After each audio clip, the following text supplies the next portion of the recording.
Over the past several weeks, I've had discussions with those seeking jobs and employers, and the questions and discussion topics keep coming up around how to handle unemployment gaps.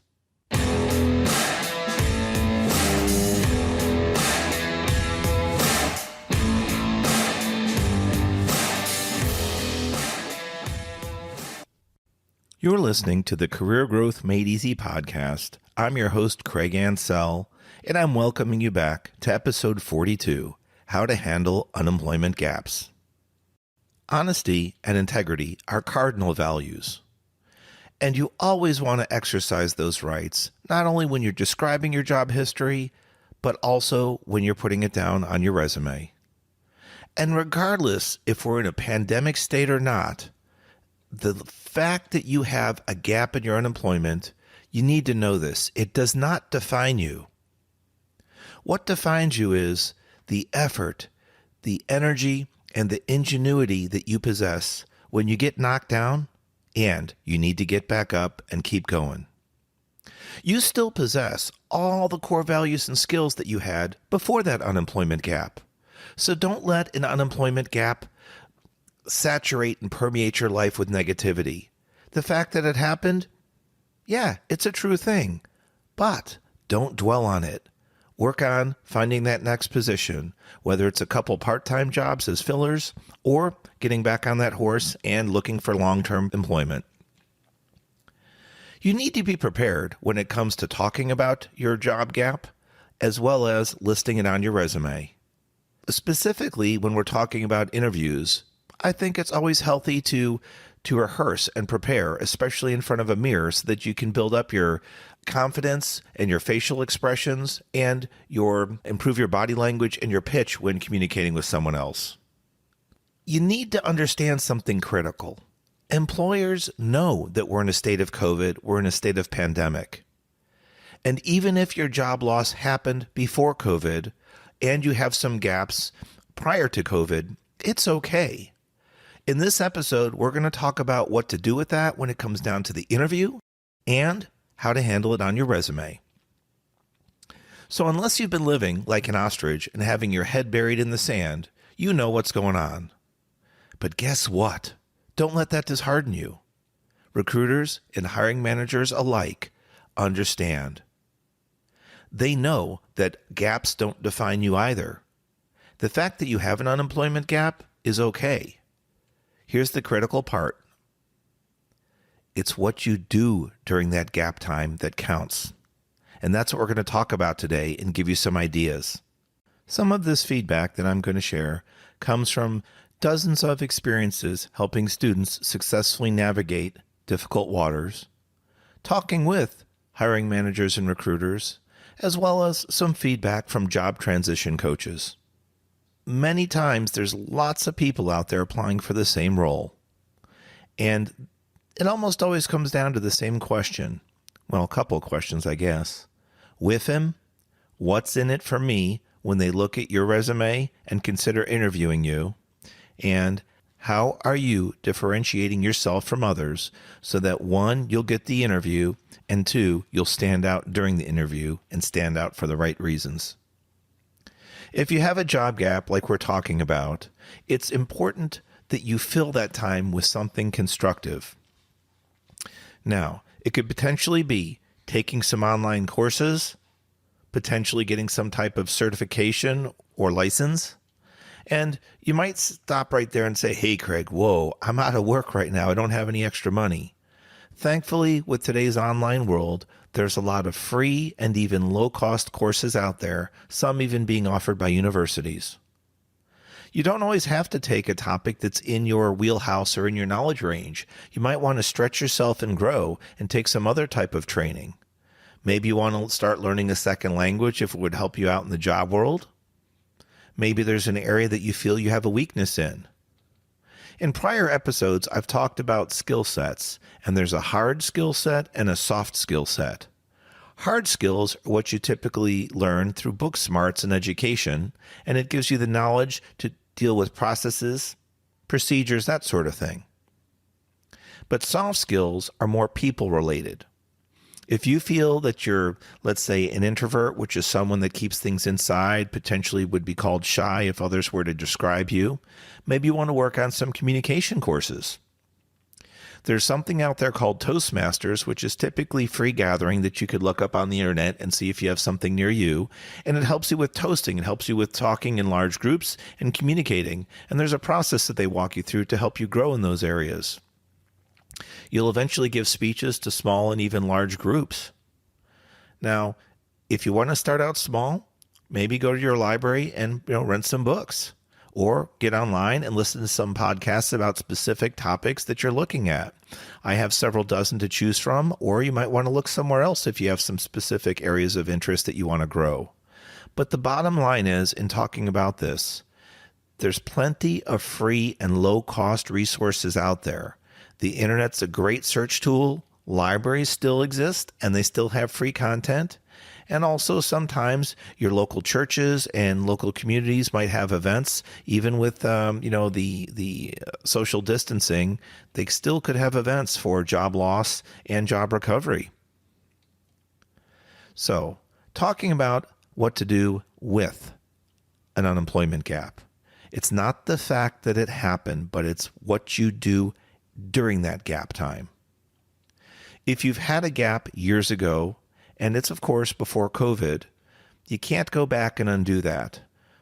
So if today you have a gap and you need to explain it on your resume, you could say, here's the things that I've learned. Here's the things that I've realized I needed to do to become better and to grow. And then explain some of those very briefly when you have the opportunity for an interview. The biggest thing to look at is, again, areas of weakness and self-reflection, and see what you would like to strengthen. There's an analysis that's sometimes done, and it's called SWOT, SWOT, and it stands for strength, weakness, opportunities, and threats. If people were to look at their resumes, your resume should highlight your strengths, right? The S. But what we have to be careful of is the W, the weakness. Rather than focus on your strengths during your time of your unemployment gap and your job loss, you could polish some things up. So you go from a 80 or 85% to an 88 or a 90. That's great. You've improved. But it's the weakness area that I would recommend working on. So take a look at your strengths and take a look at your least strengths or your weaknesses and see what you'd like to improve. If you feel a little funny in your gut, a little funny in your stomach when you're talking about a particular topic, that probably tells you you're in the right spot. And those are the areas that you want to work on, such as with online courses or certifications. And again, I recommend against being pulled into going to a fancy or expensive university, unless, of course, you can afford it, because there are so many free learning options out there. You just have to Google them and see what you come up with. Now, if you're in a situation like a couple of my recent students were, that they were notified that their job is being downsized and they have several weeks before their job is closed out, you can use that time constructively to search within your company. You can also take the time to polish up your existing resume, and you can even ask for recommendation letters. This is a good point. This is something I would additionally like to touch on. If you are one of those people that are currently notified that your job is being downsized and you do have the opportunity to search within your company, I've seen a recurring trend, and I want to share something with you that might help you. All too often, I've heard some of my students say, I'm a finance major, I'm an engineer, I'm a XYZ, and they use their title or their area of expertise as boundaries for what they know. Look, it's true, that's what you went to school for, or that's what you specialize in, or maybe that's what you've done for several years of your life. But don't use closed-minded thinking. When other job opportunities are available within your company, take the time to review them all and just think about if you are qualified, if you're capable. Do a gut check. Do you feel comfortable or confident you could apply for this role? You might have to take some time for self-reflection, looking at your current resume and then looking at the resume that you need to transition into. And that's important. when we're losing our jobs or have lost our jobs and we're in that gap, something that you can do is to repurpose yourself and repurpose your resume. Again, if you've always been an engineer, a finance major, whatever the case may be, you have other skills and you have other experience that very likely can apply to other roles. So dig deep down inside and ask yourself, what are the other jobs available within this company? And do I feel comfortable or confident I could do those? If you're, 70, 80% of the way there on that job posting, I think it's worth applying for. If you do get the opportunity for the interview, you could talk about your strengths, of course, and if they do ask your areas of least strength or weakness or areas of concern, you might want to note those. Be open and honest about it. However, share with them that you're willing to learn, and if you have some brief examples of your past, how you overcame challenges about learning or new product or new content, that would be good examples to use. That shows that you have proven experience growing and learning. Back to the discussion, though, on unemployment gaps. We shared earlier about online courses and certifications, but if you don't have the interest in that, or if that's not an area of weakness for you, potentially you could take your strengths and look at volunteering in the local community, potentially in your city, your neighborhood, or your churches, or even share your expertise online. There's lots of people out there that are looking for help. Maybe you'd like to start a blog, a podcast just like this one, or some other form of communication to help others. And don't forget, constructively use your time. Another way to do that if you're not able to volunteer could be to do a home improvement project or an automotive project. Maybe you're good at building computers. I don't know. You'd have to dig deep inside and see what your strengths are. But the point is that when you have that unemployment gap, share with your future employer that you took the time and used it productively and constructively. Maybe you have a situation where you'd like to change a habit and you'd say, you know what, this is a good year to lose some weight, or it's a good year to start reading and improving my knowledge, my education. The point being, again, to use your time constructively and improve your life, potentially improve or change a habit. So in a recap, we've talked about the key point about an unemployment gap. It's not the fact that it happened. It's what you did during that time. Use your time constructively, whether it's for self-education or helping others, and make sure that you find a way to note it on your resume.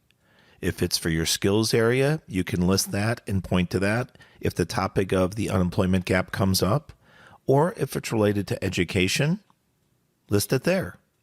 And finally, if you did decide to work in your community and volunteer, go ahead and list that effort or list that experience that you had. That way, when the time comes up to talk about it on your resume, you can reference that and use that as a comfortable transition and talking point.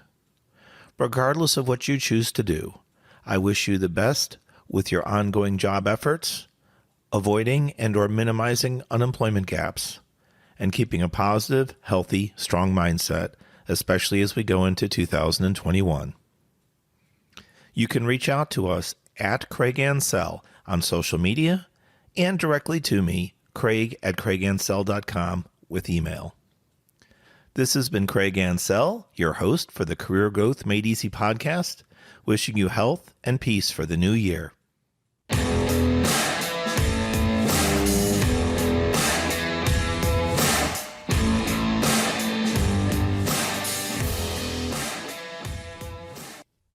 Thanks for watching. If you've enjoyed this episode, be sure to subscribe to our channel. New episodes every Monday. In the meantime, why don't you follow us on social media at Craig Ansell on Facebook, LinkedIn, and Instagram. To book a coaching appointment, download our free guides, or join our email list, check out the links in the description below.